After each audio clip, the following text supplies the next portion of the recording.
Hola, hola, hola amigas, hola amigos, hola Alicia, ¿qué tal? ¿Cómo estás? Hola Juan, muy bien, muy contenta de este nuevo programa de diálogo. Contame entonces cuáles van a ser tus temas en este programa. Sí, mira, son variados. El primero, premios literarios. ¿Qué tienen en común un ensayista mexicano, un profesor argentino y un novelista francés? Se fallaron varios premios y hoy te lo contamos acá. La leyenda Margaret Atwood, la gran escritora, lanza una autobiografía sin límites ni autocomplacencia. Y por último, ¿puede una biblioteca 130 años después corregir una injusticia histórica? Hoy lo vamos a saber aquí. Uy, interesante. Te cuento cuáles van a ser mis temas. El primero, La fuerza de lo frágil, nos revela una artista india que transformó hilos, fibras y gestos cotidianos en esculturas monumentales. Cuando la piñata se vuelve arte, un artista de origen mexicano y una técnica antigua que se transforma en arte contemporáneo.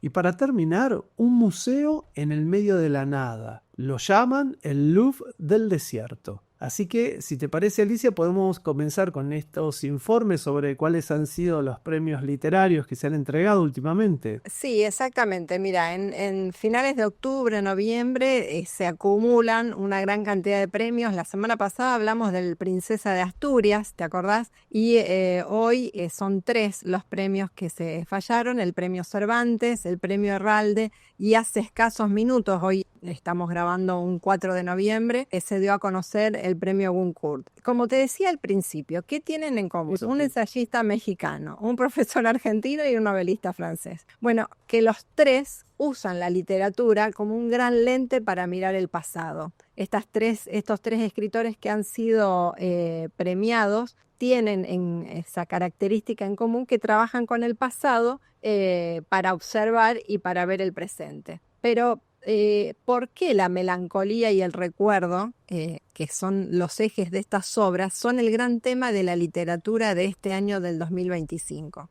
No es casualidad que dos de los galardones literarios más importantes del mundo, el Cervantes en español y el Goncourt en francés, hayan recaído este año en obras que giran en torno a la memoria, el pasado familiar y la melancolía. Entonces arrancamos, vamos a hacer un breve repaso por cada uno, por el premio Cervantes, Gonzalo Celorio. El jurado del premio Cervantes destacó específicamente que conjuga una lucidez crítica que explora la identidad sentimental y la pérdida. El escritor mexicano, de hecho, ha definido sus obras como novelas memoriosas, y en su más reciente libro de memorias, que se llama Ese montón de espejos rotos, Celorio reflexiona sobre la edad adulta, el recuerdo de su padre y, citando a Borges, define la memoria como un montón de recuerdos dispersos. Y te hago una breve descripción biográfica de Celorio. No sé, ¿lo conocías a Gonzalo Celorio? No, la verdad que de nombre no. No, yo tampoco. Así que te cuento más o menos la biografía. En la Ciudad de México, en 1948, es ensayista, escritor, crítico y académico. Es considerado una de las figuras más destacadas de la literatura mexicana contemporánea. Se formó en letras en la Universidad Nacional Autónoma de México, en la UNAM, donde fue profesor y director de la Facultad de Filosofía y Letras. Y también fue director de la Academia Mexicana de la Lengua, lo cual, que no lo conozcamos, también habla de una falta de Claro. comunicación dentro del mismo continente, ¿no? Tal cual. En los últimos Evidentemente. años, sí, hemos estado desligados de la actualidad de la cultura Ex- mexicana. Exacto, viste que evidentemente es una figura muy relevante. Después nos vamos al premio Herralde, un premio muy importante español de novela, que lo ganó un argentino. El escritor y académico Pablo Mauret se alzó con el 43 premio Herralde de novela por su obra El contrabando ejemplar, presentada bajo el seudónimo de Carlos Bernardes. El jurado destacó esta novela como abrumadoramente divertida, que aborda con locura e ironía las ficciones históricas y personales de Argentina. Mauret, quien es profesor de literatura en Estados Unidos, suma este reconocimiento a una trayectoria que combina el ensayo, la crítica y la narrativa. Pablo Mauret nació acá en Buenos Aires en 1979, es escritor, ensayista, guionista y profesor de literatura comparada. Tiene una sólida trayectoria académica, estudió en filosofía en la Universidad de Buenos Aires y realizó posgrados en Estados Unidos. Actualmente es profesor en la Universidad de Florida. Su obra de ensayo aborda temas como el cuerpo, el tacto y la ficción, y los libros más conocidos son El sentido olvidado y La carne viva. El Herralde es uno de los premios de novela más prestigiosos de España y lo consagra como una de las voces narrativas latinoamericanas más singulares y divertidas. Así que hay que prestarle atención a este nuevo nombre, no tan nuevo, pero para el público masivo, Pablo Mauret, argentino. Y por último, hoy, como te decía, que es 4 de noviembre, que estamos grabando este programa, hace apenas, yo creo que una hora, dieron el premio Goncourt en París, que es uno de los más famosos de Francia, y tiene la característica además que el premio económico en sí es un cheque de 10 euros. Ah, mira, simbólico. Simbólico. Lo que pasa que el premio es tan prestigioso que lo que sí tiene es una popularidad y una masividad instantánea. Lo vamos a ver en un video que después preparamos. Y enseguida se venden miles y cientos de libros y las traducciones enseguida llegan. Justamente esta obra, que todavía no está traducida al español, seguramente después de este premio llegará. El Goncourt fue para Laurent Mauvignard por La Maison Vide, un inmenso fresco familiar que nace de una pregunta. ¿Por qué el rostro de la abuela fue recortado de todas las fotos? Era algo bastante común, ¿te acordás que antes? Sí, con las peleas familiares. Exacto. Bueno, eso a él lo llevó a una reflexión y escribió una novela. No solo evoca el pasado, sino que se introduce en un proceso de investigación literaria bastante vertiginosa para desenterrar los problemas y los traumas familiares, que van desde los horrores de Verdun, una localidad de Francia, hasta la humillación de la abuela en la liberación de Francia. En esta novela, el pasado no es solo recuerdo, es una fuerza violenta que sigue operando y sigue trabajando en el presente, transmitiendo sus heridas hasta el suicidio de su propio padre. Así que es una novela profunda. Claro.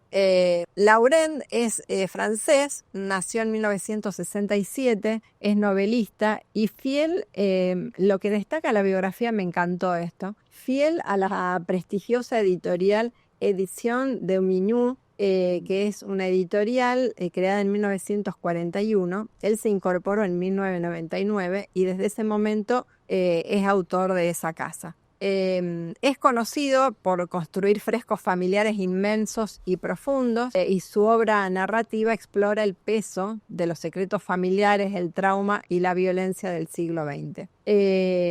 La casa vacía, de esta obra con la cual ganó, es una saga de 750 páginas que se remonta a finales del siglo XIX para comprender cómo los destinos rotos de sus antepasados se transmitieron hasta el presente. Con lo cual podemos decir que estos célebres premios de la literatura de este año nos dejan un mensaje claro, que es: miren el pasado, porque ahí está la clave de quiénes somos hoy. Je reçois tellement de messages avec ce livre, tellement de mots, de gens qui... c'est presque, j'ai l'impression, dans tous les messages que je reçois, j'ai l'impression que c'est presque plus important pour eux que pour moi. Et donc c'est vrai que je pense surtout aux lecteurs et aux lectrices qui font aussi le livre en fait. Franchement, tout est fou depuis l'apparition du livre. Donc non, c'est totalement... c'est vertigineux. Moi, j'espère qu'on peut faire une littérature exigeante littérairement et qui s'adresse à tout le monde. Oui, une littérature populaire. Es fundamental no olvidarse del pasado y trabajar sobre ello, sobre todo para los escritores. Sí.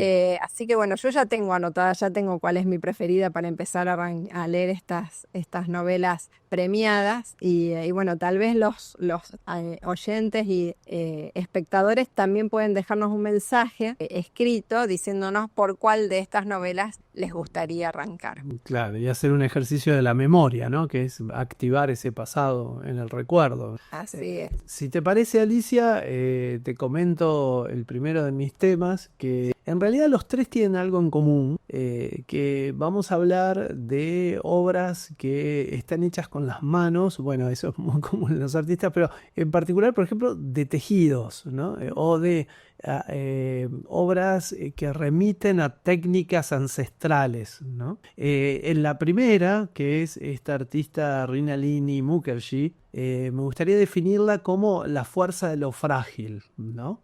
Y nos invita a realizarnos algunas preguntas, por ejemplo, en cómo un gesto tan simple como trenzar, anudar o tejer puede transformar algo común en una verdadera obra de arte. A veces lo que parece frágil o cotidiano, un hilo, una cuerda, una fibra vegetal, puede esconder una fuerza que combina nuestra manera de mirar el mundo. Esa es la historia de Mrinalini Mukherjee, una artista de la India que convirtió materiales humildes en esculturas monumentales. Su obra, ahora celebrada por la Royal Academy de Londres, nos recuerda que lo grandioso puede surgir de lo más blando y que el poder también puede tener forma de hilo.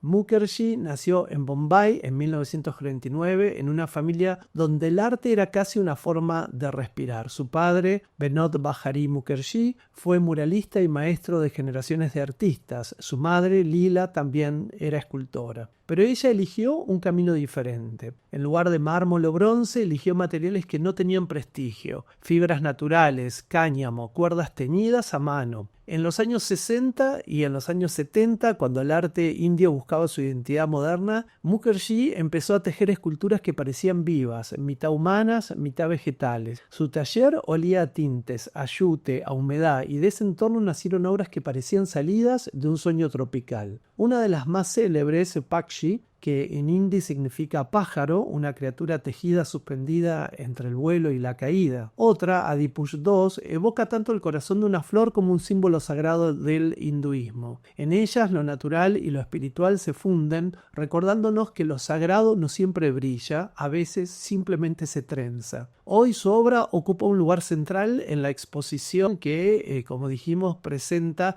la Royal Academy de Londres. El nombre de la exposición, Story of Art, Mrinalini Mukherjee and Her Circle, un cuento del arte del sur de Asia. Mrinalini Mukherjee y su círculo es como podemos traducir el título de la exposición, que se presenta hasta enero del 26, como dijimos, en la Royal Academy de Londres. Es una muestra que busca narrar un siglo de arte del sur de Asia, reuniendo artistas que compartieron la búsqueda de un lenguaje propio entre tradición y modernidad. Pero incluso entre decenas de nombres, la voz Mukherjee se impone. Por ejemplo, el periódico The Observer dijo que vale la pena toda la exposición solo por verla a ella, solo por ver sus obras. Su obra parece tener vida propia, respira, se arquea, reclama espacio. Más allá de las paredes del museo, la lección que Mrinalini nos presenta sigue vigente. Ella trabajó con lo que otros consideran secundario, lo textil, lo artesanal, lo femenino. Transformó lo doméstico en monumental, lo blando en símbolo de poder. En sus manos cada hilo se volvió una línea horizontal, una afirmación del cuerpo y de la naturaleza. Su arte nos invita a mirar lo que hacemos todos los días, una rutina, un oficio, una conversación, y preguntarnos: ¿cuántas veces pasamos por alto la belleza que nace de la paciencia? ¿O cuántas cosas poderosas se esconden en lo que creemos como algo débil?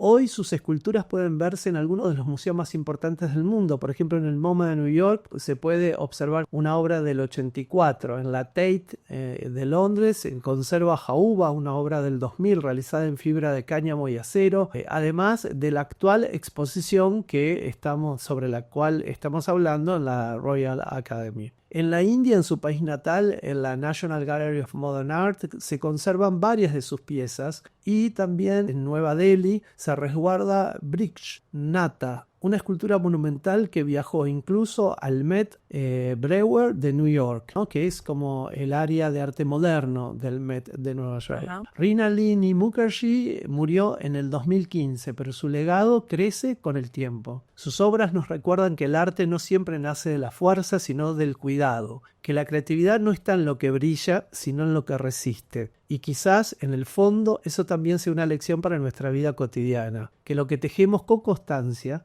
los vínculos, los proyectos, las ideas, pueden volverse con el tiempo algo sólido, bello y duradero. Porque como ella demostró, hay veces en que un simple hilo puede sostener el peso del mundo o el peso de la cultura de la India, que es casi como sostener el peso de una parte importante del mundo. Totalmente. Así Muy que interesante, un concepto muy interesante. exactamente, sí, una puesta en valor de los oficios ancestrales y cómo esos oficios pueden transformarse en técnicas de obras de arte contemporáneo. Así es. Además, Juan, un desafío esta noticia con todos los nombres Sí, dificilísimos que difícil. tuviste. Sí, tengo hoy dos noticias complicadas, esta y otra que es la última sobre la que vamos a hablar. Un buen desafío. Mira, te traigo una información. Margaret Atwood, que se hizo muy famosa esta escritora por una serie de televisión, una de las voces más importantes de nuestro tiempo, la novelista canadiense Margaret Atwood, que nació en 1939 en Ottawa, en Canadá, es una de las figuras más importantes de la literatura mundial. Es novelista, poeta, crítica literaria, profesora y activista. Pasó gran parte de su infancia en los bosques del norte de Quebec y Ontario, debido a que su padre era un entomólogo y los llevaba ahí de campamento. Y esta conexión con la naturaleza fue crucial en su obra. Es mundialmente famosa por sus obras de ficción especulativa y distópica. Por supuesto, la serie más famosa es El cuento de la criada, que abordan desde esta distopía el feminismo, el ecologismo y las dinámicas de poder. Su novela más influyente fue justamente El cuento de la criada, que salió en 1985. Se convirtió en uno de los pilares del feminismo y de la literatura moderna. Y la secuela salió hace muy poco, en 2019, Los Testamentos, le valió el premio Booker, que hablando de premios también es uno muy reconocido, y ella ha sido galardonada con numerosos premios, incluyendo el Booker y el premio Princesa de Asturias de las Letras en el 2008. Atwood sigue siendo... Perdón, voy a tomar agua. Sí. Atwood sigue siendo una voz crítica y activa, conocida por su ingenio y por desafiar constantemente las normas sociales y literarias. La autora del cuento de la criada ha lanzado un libro que, según ella, no quería escribir. La razón, temía que fuera aburrido. No hay un historial de alcoholismo, fiestas libertinas o transgresiones sexuales dignas de una rockstar. Sin embargo, lo que ha entregado, que es su autobiografía, es algo mucho mejor. Es una biografía aguda, divertida y muy atractiva que cubre sus 85 años de vida y su asombrosa producción literaria. Atwood, que tuvo una infancia atípica, por lo que te contaba que su padre los llevaba en familia a vivir en medio del monte sin electricidad y agua corriente. Esta justamente fue eso, esas experiencias de la infancia, lo que la conectó con la naturaleza profundamente y la llevó a Margaret a escribir y a trabajar con temas como la pesca, la flora y la fauna, además de sus distopías. El libro, la biografía, también nos regala detalles de su vida personal, como su relación de medio siglo con el novelista Graham Gibson. Lo conoció en 1969 y las últimas páginas de su biografía toman un tono sombrío al narrar el declive, la demencia y la muerte de Gibson. Fiel a su naturaleza y adicta al trabajo, Atwood eligió una agenda apretada en lugar de sucumbir a la silla vacía, y nos cuenta todo ese proceso también de duelo. Los críticos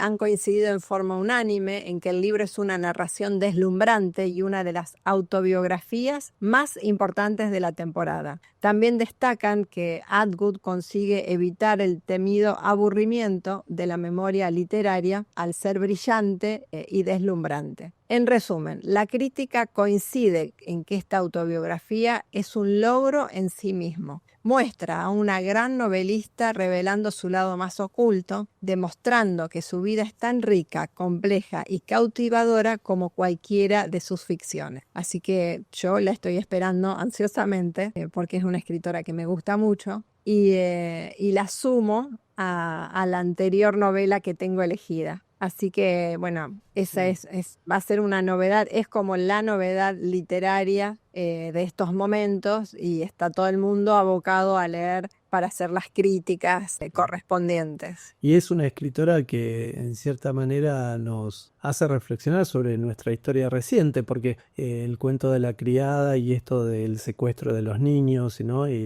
el cambio de identidad de los niños Exactamente, es lo que ella destaca también, ¿no? Ella misma está asombrada de que puede ver en el presente lo que escribió hace ya muchos años y que nunca imaginó que podía suceder, ¿no? Así que sí, es una autora que estamos esperando su autobiografía, estábamos esperándola, así que bueno, ya dentro de poco la tenemos en español. Alicia, te voy a llevar a que remores alguna fiesta de cumpleaños. No era una tradición muy nuestra, pero siempre en alguna nos hemos encontrado, ¿no? con una piñata, ¿no? Una madre o algún familiar que nos había preparado como parte del entretenimiento para los amigos del cumpleaños una piñata, ¿no? En este caso se trata de piñatas voladoras, de las piñatas que vuelan, y cómo una tradición puede, a través de la metamorfosis, de la forma, también volverse arte contemporáneo, ¿no? Entonces los invitaría a quienes nos miran a recordar ese momento de la infancia con los ojos vendados, un palo en alto, el grito de ya y el sonido seco de un golpe que rompía la piñata, ¿no? La piñata suspendida en el instante previo a estallar en confites, risas y colores. Por un segundo todo se detiene, la espera, la tensión, la explosión final. Lo efímero y lo alegre se mezclan, la piñata vive y muere en la misma fiesta. Ahora imaginemos que esa figura de papel no se rompe, que en lugar de deshacerse se transforma en un ave fantástica, en una criatura imposible, en una escultura que vuela. Es lo que hace Roberto Benavides, un artista mexicano-norteamericano que convirtió la tradición más frágil y colorida de México en arte contemporáneo. Benavides nació en Texas, en una familia donde las tradiciones mexicanas convivían con la vida cotidiana norteamericana. Durante años estudió escultura, soñó con trabajar el bronce, pero los materiales eran muy costosos, al igual que la artista india de la que hablábamos al principio. Entonces, casi por azar, redescubrió el papel maché, ese mismo material que de niño había visto en las piñatas de los cumpleaños. Ahí encontró algo más que una alternativa, encontró su propia voz. En su taller, el arte y la memoria dialogan. Del techo cuelgan aves de plumaje imposibles, martines pescadores con alas azules metálicas, loros rojos que parecen salidos de un sueño, criaturas mitológicas que combinan cuerpos de pájaros con torsos humanos o rostros inventados. Cada una nace igual que una piñata común, con globos que marcan la forma inicial, tiras de papel, engrudo, cartulina, alambre y la magia de la piñata. Pero el resultado esta vez no es efímero, no está hecho para romperse, sino para contemplarse. El artista dice que su trabajo es un homenaje a lo híbrido, a lo que se mezcla, a lo que no encaja del todo. Por eso muchas de sus piezas están inspiradas en aves ginandromorfas, especies reales que nacen con características tanto masculinas como femeninas. Son seres duales, extraordinarios, que existen en la naturaleza como un recordatorio de que la identidad puede tener muchas formas. Benavides las transforma en esculturas cubiertas de flecos de papel, donde cada pluma es cortada y pegada a mano como una caricia paciente. En sus obras el color no es decoración, es un lenguaje. El dorado se vuelve sagrado, el violeta representa lo oculto, el rojo la energía vital. Y en esa mezcla de brillo, textura y forma se revelan preguntas, ¿no? Por ejemplo, ¿qué hay debajo de las capas que nos cubren? ¿Cuántas veces nosotros mismos somos una piñata, una estructura que sostiene algo frágil, colorido, pero escondido? Pero la historia de sus esculturas también es la historia de una tradición. La piñata, tal como la conocemos, nació del cruce entre culturas, las vasijas chinas, las celebraciones europeas de la Cuaresma y las fiestas indígenas mexicanas. En México adoptó la forma de una estrella de 7 puntas, símbolo de los pecados capitales, que al romperla se liberaban los dones del cielo. Con el tiempo la piñata se transformó en lo que todos conocemos, una explosión de dulces, color y comunidad. Y Benavides con su arte devuelve a esa tradición su carga simbólica, espiritual y estética. Hoy sus esculturas pueden verse en museos y galerías de distintas partes del mundo. Su serie, Piñatas del Bosco, inspirada en el Jardín de las Delicias, fue expuesta en el Torrance Art Museum de California y en el Craft Contemporary Museum de Los Ángeles. Otras piezas se encuentran en colecciones como el Pérez Art Museum de Miami, The Fuller Museum en Massachusetts y en Los Ángeles en la Galería Municipal. Cada una de esas muestras confirma que la piñata, lejos de ser solo un juego infantil, puede convertirse en un puente entre culturas, entre arte y ritual, entre lo cotidiano y lo sublime. Así que la próxima vez que veamos una piñata colgada de un techo esperando un golpe, hay que pensar, tal vez dentro de esa figura también hay arte, también hay historia, también hay identidad. Tal vez como Benavides podemos encontrar belleza en lo que se rompe y eternidad en lo que fue hecho para durar solo un instante. Hermoso. Y hablando de tradiciones, ¿puede una biblioteca después de 130 años corregir una injusticia histórica? La Biblioteca Británica dice que sí, en un gesto conmovedor hacia uno de los grandes genios de la literatura, hacia Oscar Wilde. La Biblioteca Británica ha realizado un emotivo acto de desagravio hacia el difunto escritor irlandés Oscar Wilde, pidiendo una tarjeta de lector a su nombre. Este gesto llega 130 años después de que la tarjeta original, o sea, el carnet de socio de la biblioteca, fuera revocado, marcando el inicio del trágico final del autor. El célebre novelista, poeta y dramaturgo fue expulsado, aunque ahora parezca mentira, de la sala de lectura de la biblioteca en 1895 tras ser hallado culpable de un delito penal, mantener relaciones homosexuales, lo que en la Inglaterra victoriana se consideraba ultraje contra la moral pública. La revocación de su pase quedó registrada sin comentarios en las actas de los administradores de esa época. La nueva tarjeta fue entregada a su nieto, el también escritor Merlin Holland, y él mismo dijo que busca reconocer las injusticias y el inmenso sufrimiento que enfrentó Oscar Wilde ante este hecho. Holland describió el acto como un hermoso gesto de perdón y aseguró que está convencido de que el espíritu de su abuelo quedará conmovido y encantado.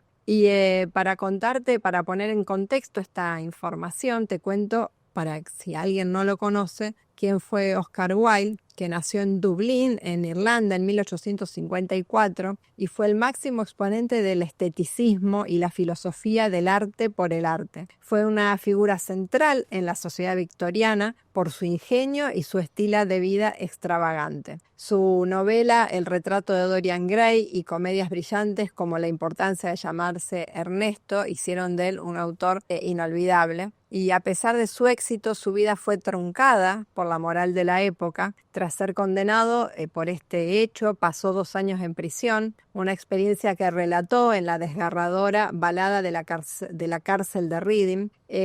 Murió en París en 1900, poco después de salir de la cárcel, en la pobreza y la amargura. La reexpedición, la reimpresión de la tarjeta del carnet de la Biblioteca Británica es, por lo tanto, un símbolo moderno de reparación para una de las mentes más brillantes que el mundo perdió debido a la intolerancia. Este acto de la Biblioteca Británica, el simple gesto de entregar una tarjeta de lector, va mucho más allá, por supuesto, que de un mero acto administrativo. Es un acto simbólico muy importante y de reparación histórica también, ¿no? Va por 2 lugares, reparación histórica y también una reparación histórica personal para Oscar Wilde. Así que me pareció una noticia, un hermoso gesto que 130 años después le devolvieran el honor y tal vez la tranquilidad a uno de los escritores más ingeniosos y trágicos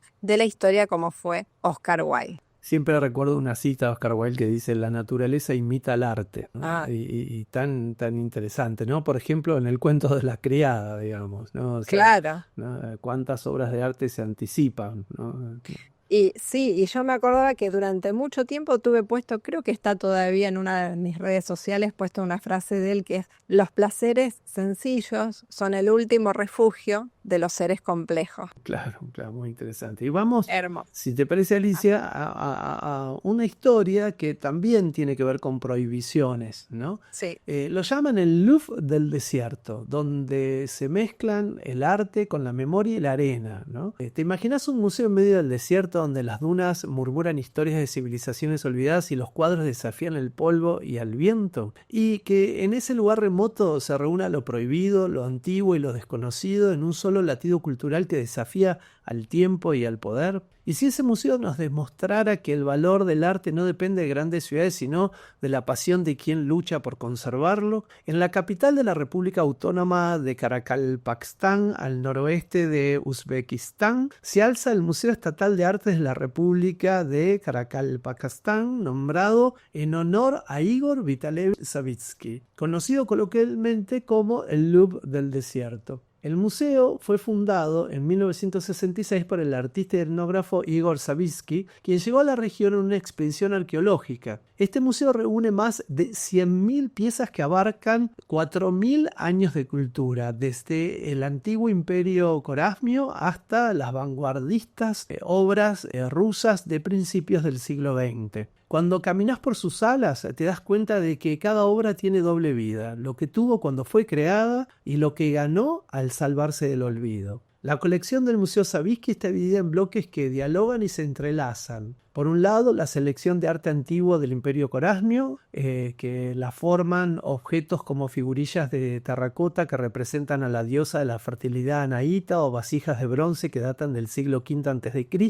Y también en el patrimonio se encuentran cerámicas del siglo XII y XIII que combinan motivos geométricos, vegetales y epígrafos. Por otro lado, el arte folclórico como artesanías de madera y cuero que usaban antes los pueblos nómadas, monturas con decoraciones de plata, puertas de yurta talladas, tejidos de lana y plata que aún conservan el ritmo del viento del desierto. Y finalmente la sección que da fama al museo, que da fama mundial al museo, la vanguardia rusa y los artistas que el sistema soviético quiso borrar. Más de 40.000 obras de pintores, gráficos y escultores de los años 20 a los 40, junto con corrientes no oficiales de los 60 y los 70 que encontraron refugio en esta región olvidada. Y, es decir, ¿no? El museo, al ser creado en una región tan exenta de los centros de poder, pudieron albergar estas obras y que las obras no corrieran peligro, ¿no? Imaginemos entrar a una sala donde a la derecha cuelga un lienzo de la rusa Popova con sus planos fragmentados que trazan el movimiento y la luz,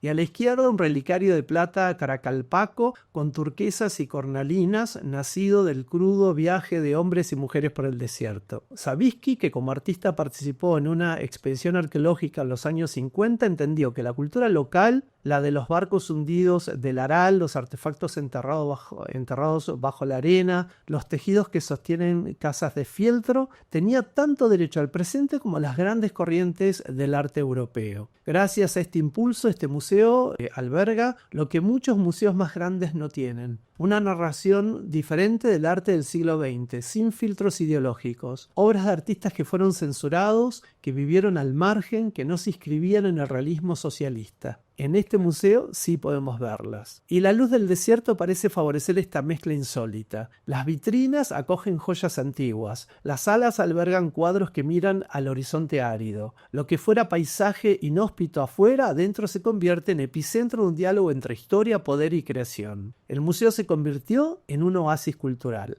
Para nosotros, del mundo urbano, puede parecer un cuento, un museo remoto para arte remoto, pero la lección va más allá. Este lugar nos dice que el arte encuentra su lugar donde se le reconoce valor, donde se le da un refugio. Que la memoria no necesita estar en los centros para latir fuerte. Que lo olvidado puede reconstruirse y lo que parecía perdido puede fundar algo nuevo. Entonces, tal vez la próxima vez que pienses en la idea de museo, hay que pensar también en el viento que azota las dunas, en las manos que tejieron, en quienes recogieron del desierto fragmentos de lo humano y lo eterno. Y por qué no preguntarse qué obra estoy preservando en mi propio desierto interior. Muy buena pregunta. La relación del museo con su contexto es tal vez la poética más potente que se desprende de la existencia de este museo, ¿no? Bueno, Juan, hemos tenido un popurrí de noticias, de letras y de arte, así que